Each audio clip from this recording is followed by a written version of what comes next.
Hello, my name is Linh Hương and you're watching VTV News brought to you live from Hanoi. And here are the headlines. Today, May 19th, marks the 124th birthday of late President Ho Chi Minh.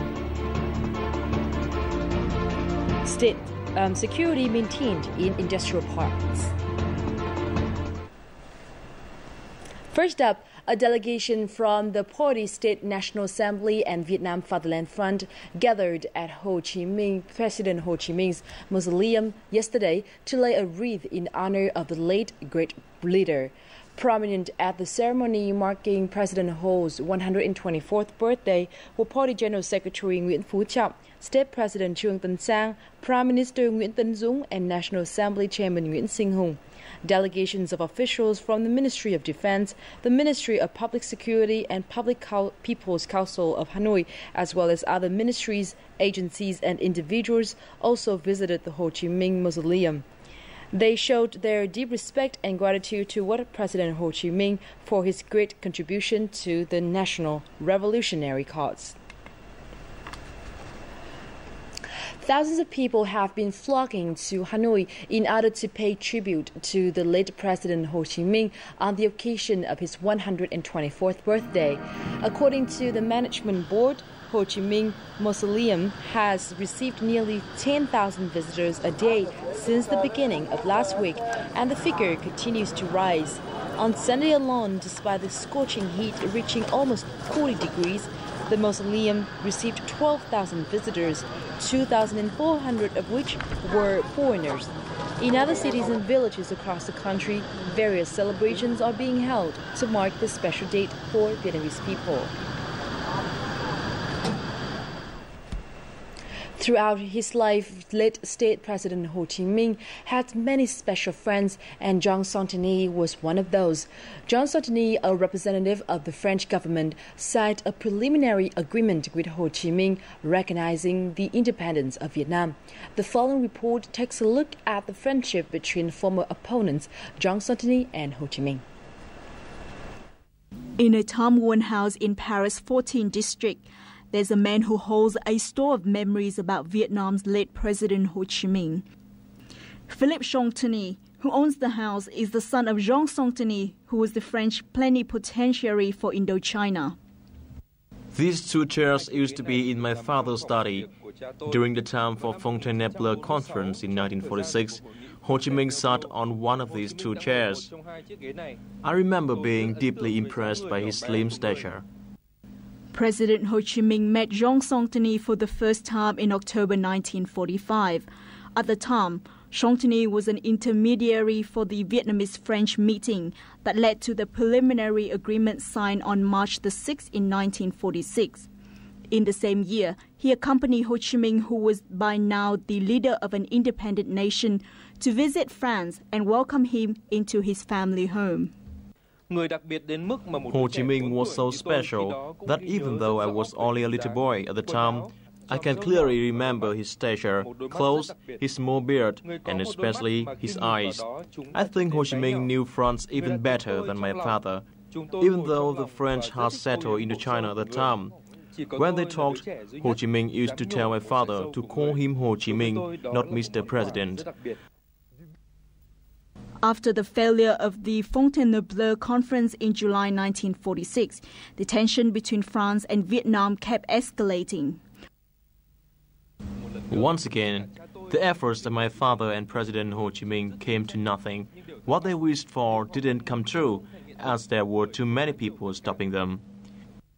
In December 1969, Jean Santini arrived in Hanoi as the leader of the only official Western states delegation to bid the last farewell to President Ho Chi Minh. After that, he wrote a book entitled Face Ho Chi Minh. An excerpt from the book said, "In front of me now is a gentle and slim old man, but this is one man who has the power to bring France back to its original small hexagonal shape." Exotic Vietnam is an intriguing blend of many charms.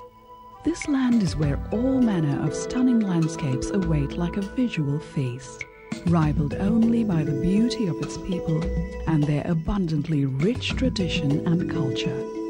Here is where you can relive the past in richest color or live it up in the bright lights of the big city. With so much more to offer, Vietnam is simply unforgettable.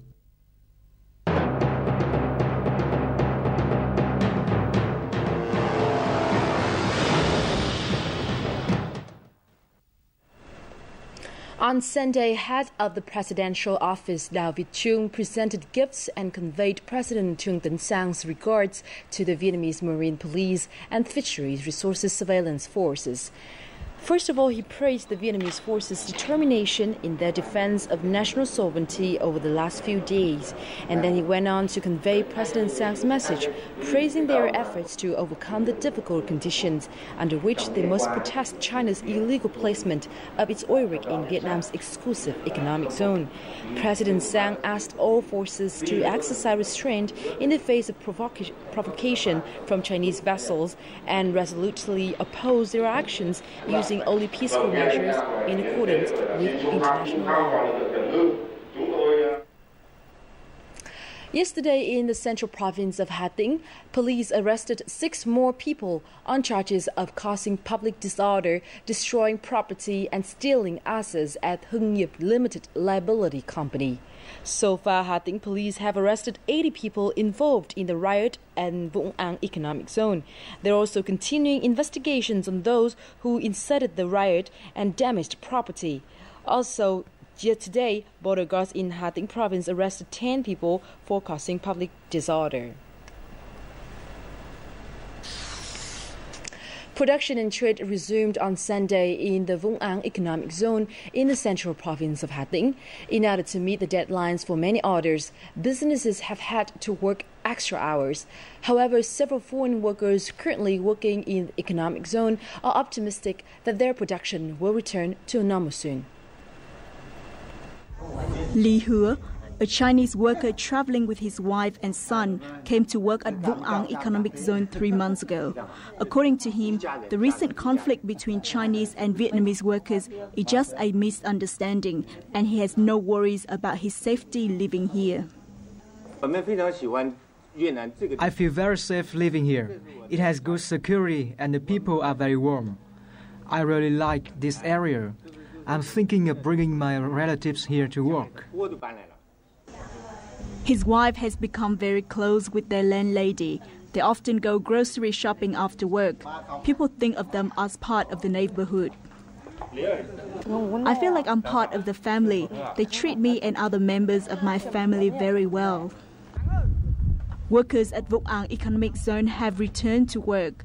Many orders of businesses here must be completed and delivered before the end of this month, so workers are working at full capacity.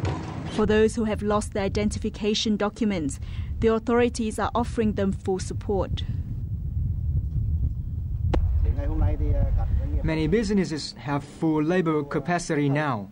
We are also evaluating damage to businesses.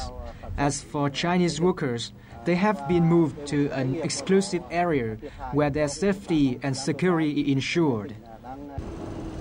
According to the provincial authorities, Vũng Áng Economic Zone has now returned to normal.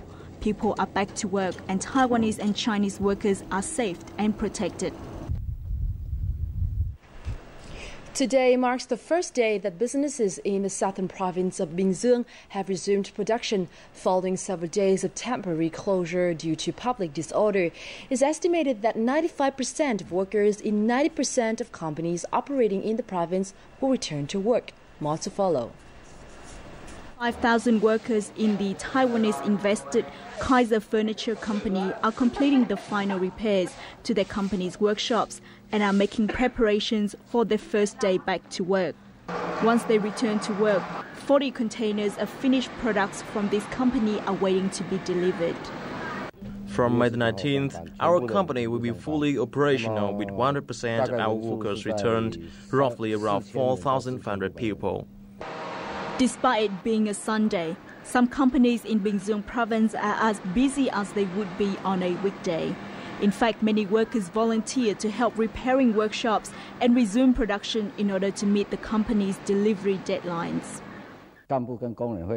As some of our orders have been delayed, many workers have volunteered to work during the weekend even though we did not ask them to. In Bình Dương province, enterprises will be back to business as usual on Monday, with 95% of workers returning to work with 90% of enterprises. In general, the staff levels are stable, which is a good condition for resuming production. Apart from that, some companies short of workers are recruiting more laborers to help boost their progress. Moreover, the efforts of businesses and workers has been complemented by local authorities, who have shown their determination to help businesses and workers in the province resume production as soon as possible. We will offer companies an exemption from tax on land rental from Monday and extend the deadline for social security insurance in order to support companies. It is expected that production in Bình Dương will soon reach its normal capacity. For many workers, being diligent at work is considered a meaningful way of showing their patriotism. U.S. Congressman Jason Chaffetz issued a statement on Friday stating his concern over the EC situation. He said that China's unilateral deployment of a state-owned oil rig in the EC of the Paracel Islands is deeply concerning and that this dispute must be resolved through peaceful negotiation in bilateral and multilateral forums. Jason Chaffetz, a Republican U.S. representative for Utah, came to Vietnam last year.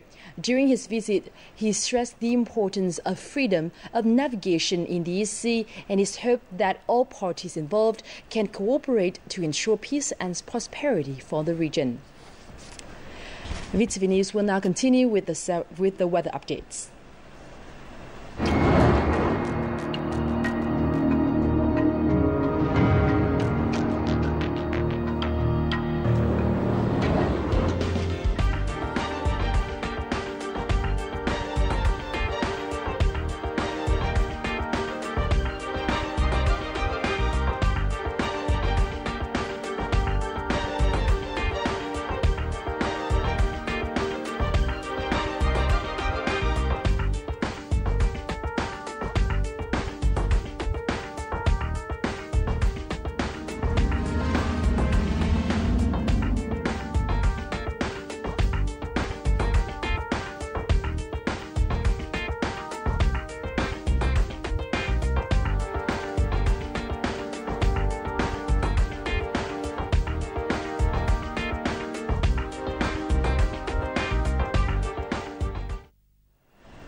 And that wraps up our Daily Bees, our VTV News at this hour. Thank you very much for watching. Do log on to vtv4.vn for other updates, and goodbye for now.